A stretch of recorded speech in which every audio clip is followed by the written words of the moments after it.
तो आज बात करने वाले हैं एक ऐसे फुटबॉल के जादूगर की जिन्होंने अपनी फिजिकल लिमिटेशन को पार करके इस दुनिया में फुटबॉल के जगत में नाम कमाया है। तो बात करेंगे लियोनेल मेसी की, जिन्होंने जो इतना बढ़िया काम किया है फुटबॉल में। और खासकर तब जब उनकी फिजिकल बॉडी जो थी वो उनको सपोर्ट नहीं कर रही थी। उनका जो बचपन है वो पूरा फिजिकल कंडीशन में हेल्थ इश्यूज पे ही गुजरा है। प्रॉपर बात करेंगे और इस पे भी बात करेंगे, चार उनके जो हैं क्या हैबिट्स है जो उन्हें बहुत बेहतर बनाती हैं, जिन्हें आप अपनी लाइफ में डाल सकते हैं। लियोनेल मेसी जो है वो लोअर मिडिल क्लास फैमिली से आते थे, बहुत वेल ऑफ उनकी फैमिली नहीं थी। और बचपन से उनको फुटबॉल खेलने का शौक था, उन्होंने शुरू किया।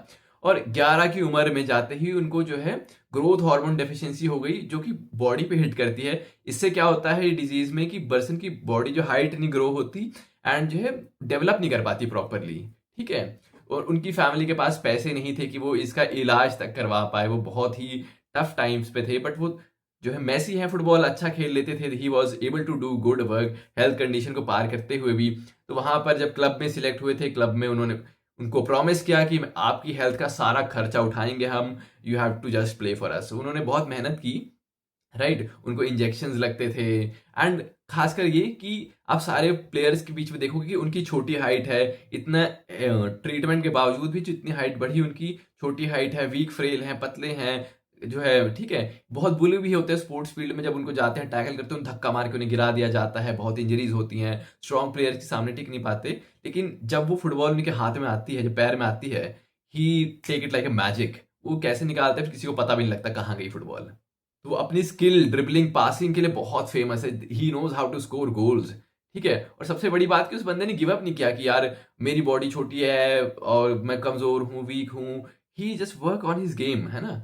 ये चीजें हैं क्योंकि फुटबॉल में एक स्ट्रॉन्ग बिल्ट, एक अच्छी हाइट होना जरूरी है, अच्छा जो है स्ट्रॉन्ग बॉडी होना जरूरी है, आप if you want to play very good. ये चीज उसके बाद भी उनकी मुश्किलें खत्म नहीं हुई। उसके बाद भी उन्होंने जो है अर्जेंटीना को वर्ल्ड कप में कई बार रिप्रेजेंट किया, है ना। 16 साल का उस बंदे का पेशेंस है। 16 साल से इसको ज्यादा कोई बड़ी चैंपियनशिप नहीं मिली थी, इसको दुनिया भर से गालियां मिल रही थी कि जिता नहीं पा रहा है, क्वार्टर फाइनल में हार जा रहा है, सेमीफाइनल में हार जा रहे हैं। ठीक है। एंड वो बंदा ही वॉज वर्किंग। एंड फिर 2022 में जब उन्होंने वर्ल्ड कप जीता, ही वॉज ऑल गुड। अब 2026 का वर्ल्ड कप है, we will see what happens.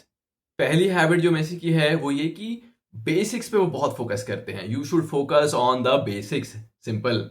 ठीक है। वो बेसिक्स को इतना प्रैक्टिस करते हैं, इतना प्रैक्टिस करते हैं कि वो आपके रिएक्शन में आ जाए, आपको सोचना ना पड़े। It is very natural to your body. ठीक है। बॉल दिखे तो आपको पास करने निकालनी कैसे, it is very own to body. ये नहीं सोचना नहीं पड़े कहाँ कहाँ से क्या करना है। ठीक है। हम लोग क्या करते हैं लाइफ में, कुछ तड़कता भड़कता यूनिक सीखना है, ट्रिक सीखनी है, बेसिक सीख नहीं रहे, फास्ट चाहिए, शॉर्टकट चाहिए, जल्दी कुछ जादूगर मंत्र चाहिए कि हो जाए बस एक ही बार में। एंड वो चीज़ें सस्टेनेबल नहीं होती हैं। ठीक है। हम कुछ बहुत एडवांस, बहुत टेक्निकल, बहुत सोफिस्टिकेटेड सीखने की कोशिश करते हैं, उससे चीज़ें बात नहीं बनती। आपने सुना होगा first principle, back to the basics, जो इलॉन मस्क भी बात करते हैं उसकी फर्स्ट प्रिंसिपल का जो थॉट है। कभी इस पे वीडियो भी मैं बनाऊंगा। ठीक है। तो ये चीज़ है, बेसिक्स पे काम करो। वो बेसिक्स अपने इतने स्ट्रांग करते हैं कि जब वो बॉल लेके जाते हैं तो किसी और के लिए बॉल निकालना बहुत ही मुश्किल होता है हमसे। आप किसी भी फील्ड में, स्टूडेंट, टीचर या फिर एकेडमिक्स में हो या फिर ऑफिस में हो, आप अपने बेसिक स्ट्रॉन्ग करिए। बहुत कुछ वो जादू वगैरह की चीज़ों में मत जाइए कि हाँ बहुत सोफिस्टिकेटेड करना। बेसिक्स इतने स्ट्रॉन्ग करिए कि कोई भी आपको टच ना कर पाए आपकी फील्ड में। सेकंड है कि उनका जो थॉट प्रोसेस है, उनका जो हैबिट है कि वो सोचते हैं कि फिजिकल बॉडी की लिमिटेशन हो सकती है बट माइंड जो है उसके इनफाइनाइट पोटेंशियल है ना। हम सोचते हैं कि हमारी हाइट छोटी है तो दिक्कत है, हमारा कलर कैसा है तो दिक्कत है, हम कैसे दिखते हैं तो दिक्कत है, और फलानी फलानी और भी जो भी प्रॉब्लम्स हैं। ठीक है। ये नहीं हो रहा, हमारे पास ऐसे नहीं है, मेरे बाल वैसे हैं, ऐसे हैं, वैसे। हम प्रॉब्लम्स देखते हैं, हम ये नहीं देखते कि हम सॉल्यूशन क्या कर सकते हैं, राइट। मेसी की हाइट छोटी है, ही इज नॉट क्राइंग कि अब मैं फुटबॉल के लिए बना ही नहीं हूँ, मेरी हाइट छोटी है, मैं वीक हूँ, कोई धक्का मार के गिरा दे रहा है। मैच देखा था आपने लास्ट वाला, व्हाट हैपेंड कि बंदे ने गोल भी मारा था एंड वो लंगड़ा होकर चल रहा था, वो चल नहीं पा रहा था। He strong, how bravely he played, कि वो ऐसे ऐसे ऐसे चल रहा था, he was not able to walk properly, है ना। बट वही बात है, आपको फिजिकल लिमिटेशंस नहीं माननी है। Your mind is free. जो आप सोचते हो, जो आप माइंड बिलीव करता है ना, वो आपकी बॉडी कर सकती है। That is how it happens. लेकिन एवरेज प्लेयर से उनकी हाइट काफी छोटी है, लेकिन व्हेन ही प्लेज, जब वो मैच में उतरते हैं ना, उनपे इतनी ताकत होती है उस पर्सन में कि अकेले वो गेम का रुख बदल सकता है। 3 पॉइंटर पे 3 शॉट मारते हैं, राइट। किसी ने देखा है तो बता सकते हैं कमेंट पे। तो ये चीजें कि आउटलायर्स हैं, इफ यू माइंड बिलीव्स, तो वो माइंड आपका कुछ भी कर सकता है। मोटा मोटी बात यह है कि फिजिकल लिमिटेशन के पीछे रोना बंद करो, जो करना है ना यहां से होगा, सो डू इट। तीसरा, उनकी हैबिट है कि वर्क इन साइलेंस, यानी आपने रील सुना होगा, वर्क इन साइलेंस करो, ये करो वो करो, मोमबत्ती में काम करो, अंधेरे में काम करो। ऐसा कुछ नहीं है, इट इज जस्ट कि आप अपना काम करो, डिस्ट्रैक्शन से दूर रहो, ठीक है। ये बंदा रियल जीता जागता एग्जाम्पल है। कभी देखा नहीं होगा कि फालतू कहीं भी जाके रोज इंटरव्यू दे रहे हैं, पॉडकास्टों में उतर रहे हैं, नहीं, बहुत कम, रेयर होगा। इंटरव्यू में भी हो, अगर कोई ले रहा है इंटरव्यू, तो he will speak very less, है ना, बहुत ज्यादा नहीं बोलते हैं, बहुत कम ही बोलते हैं, बहुत ज्यादा पब्लिक अपीयरेंस नहीं करते हैं, पर्पसफुली जाते हैं कहीं जाते हैं तो। अपनी ट्रेनिंग ऐसे नहीं कि बस हाँ मीडिया बुला के ट्रेनिंग दिखा रहे हैं अपनी, अपना शांति से ट्रेनिंग करते हैं। और ये बंदा ऐसा है कि लेट योर रिजल्ट स्पीक्स, ये चीज है, उनका रिजल्ट बताता है कि हाँ भाई ये बंदे ने प्रैक्टिस करी है तगड़ी। कई बार ये अच्छा मैच नहीं भी होता तो ये क्रिटिसाइज करते हैं लोग, गालियां भी देते हैं, बहुत कुछ होता है, तो ये पलट के, ये नहीं, कई बार प्लेयर्स होते हैं उल्टा जवाब देते हैं फैंस को, ही डजंट इग्नोर्स, ठीक है हो गई गलती कोई बात नहीं, प्रिपेयर फॉर द नेक्स्ट। ये पर्सन है, इंडिया में भी आए थे ये, इंडिया में घूमा फिरा, लोगों से मिले चले गए, कुछ फालतू टिप्पणी ज्ञान नहीं दिया इन्होंने, अपना काम किया, मिले, फोटो खिंचवाई, चले गए अपना चुपचाप से। बाकी कोई अगर ऐसे आता है तो वो एडवाइस पे एडवाइस देना शुरू करता है, ऐसे खेलो वैसे खेलो, ऐसे करो वैसे करो, नहीं, ही वॉज सो हम्बल, आए, फोटो खिंचाई, अपना वेरी लेस ही स्पीक्स, और अपना बंदा चला गया अपना काम। तो भाई बात मोटा मोटी ये है कि फालतू का शो ऑफ करना बंद करो और प्रचार करना बंद करो कि ये है वो है, वर्क अपना खुद करो and let your result speaks, right, ये चीजें हैं। तो आपका एक्शन लाउडर होना चाहिए, वर्ड लाउडर नहीं होना चाहिए। ये आप जो है मेसी से सीख सकते हैं कि how to work in silence and let your result speaks for you.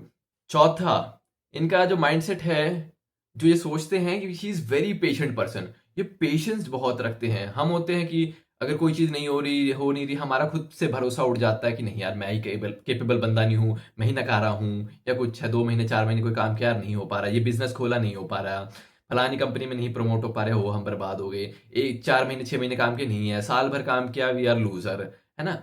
ये बंदे ने 16 साल ही वर्क एंड वो वर्ल्ड कप नहीं जीत पाया, एंड इतने टाइम से इसको क्रिटिसिज्म मिला ना, इतने टाइम से, कि क्या ही बताओ, है ना। अब ये तो नहीं, वो इतने इतने टाइम से इसने पेशेंस रखा, पेशेंस के साथ साथ बंदे ने हार्ड वर्क किया है ना। ये सोचो, इतने आपको कोई क्रिटिसाइज कर रहा है खूब सारा, आपको इतने सालों से रिजल्ट नहीं मिल रहा है, will you still be able to work that much hard, ये क्वेश्चन है। क्रिटिसिज्म एक बार के लिए बंदा सह भी लेगा, लेकिन डीमोटिवेशन के वो कुएं में उतर के भी कोई बंदा इतना हार्ड वर्क करेगा, दैट इज दिस पर्सन। उसने हार्ड वर्क किया, 2022 में 16 साल बाद उसने वर्ल्ड कप जीता। तो पेशेंस जो है ना वो रिजल्ट देती है, अगर आप बहुत हार्ड वर्क करते हो तो पेशेंस हो with hard work, you will gain it. अपना पेशेंस मत लूज करो कि हाँ कुछ नहीं हुआ 2 महीने में 4 महीने में, नहीं, ग्रेट थिंग्स टेक टाइम। जो पेड़ होता है ना वो एक दिन में नहीं उगता, इट टेक ईयर्स, ठीक है। कोई बड़ी चीज कर रहे हो तो साल 2 साल 4 साल लगते हैं, ये नहीं कि छोटा हुआ वो स्टार्ट हुआ 2 दिन में रिजल्ट नहीं दिखा तो आपने कहा जाने दे, ऐसा नहीं होता ना। पौधा जमीन में लगाओ तो आप 2 2 दिन में निकाल के चेक नहीं करते ना, वो मर जाता ना। तो यही बात, हम तो यार 5 मिनट रेस्टोरेंट में वेट नहीं कर पाते, 5 मिनट खाना लेट आता ना तो हमें वो आता पेशेंस, ये कैसे ये वो फलाना ढिमका, नहीं, वो बंदा इतना पेशेंस कि उस की क्रिटिसिज्म हो रहा है, उसकी क्लब वाले प्रेशर कर रहे हैं और दुनिया भर का सारा प्रेशर है उस पर, वो बंदे ने पेशेंसली खुद को टफ टाइम में होल्ड किया, तो खुद को पेशेंसली टफ टाइम में होल्ड करो। एंड अभी जो वर्ल्ड कप चल रहा है, we will see how he performs, we are hoping for the great. मैं खुद इस चीज को प्रैक्टिस करता हूँ यार, मैं बड़ा इंस्पायर होता हूँ उनसे, क्योंकि मेरा भी यूट्यूब चैनल है, जो मैं देखता हूँ कि ऐसा नहीं कि व्यू नहीं आ रहा है, बंदा सब्सक्राइब नहीं कर रहा तो ठीक है जी, डिमोटिवेट हो गए, बंद कर दिया, नहीं बनाएंगे। मुझे पता है मेरे टास्क जो प्रोजेक्ट हैं, ये असाइन है, ये बुक पढ़नी है, कंटेंट बनाना है, अच्छी चीजें प्रोवाइड करनी है आपको, तो मेरे अलाइन रहते हैं, मैं करता रहता हूँ, चाहे फिर व्यूज आए ना आए, मैं पेशेंसली अपना वर्क करता रहता हूँ, ठीक है। डिमोटिवेट नहीं होता कि हाँ नहीं आया व्यू तो ये नहीं वो नहीं, नहीं, I have to do my work, I do my work, that is how you have to be going. तो सारी बात यही है, मैंने आपको सारी चीजें समझाई, सिंपल चीजें हैं, अप्लाई करोगे it will be very successful. क्योंकि भाई मैसी जो है हमेशा यही कहते हैं, लिमिटेशन जो है आपकी बॉडी में या दुनिया में या कहीं नहीं होती, लिमिटेशन सिर्फ और सिर्फ आपके माइंड में होती है। जहां आपने पॉजिटिव और अनलिमिटेड सोचना शुरू कर दिया ना, everything the whole world is in your hand, right. बाकी मैच चल रहा है, बाकी देखते हैं क्या होता है मैच में। एंड रोनाल्डो एंड क्रिस्टियानो और मेसी, कौन फेवरेट है, लॉजिक देके बताओ, क्यों, रीजन, है ना। और आपको क्या लगता है कौन इस वर्ल्ड कप में बेस्ट परफॉर्म करने वाला है। और हमारे प्यारे सुनील छेत्री, उनके बारे में, खैर उनके बारे में क्या ही कहूँ, आप जानते ही नहीं होंगे, एनीवेज बाय, टेक केयर।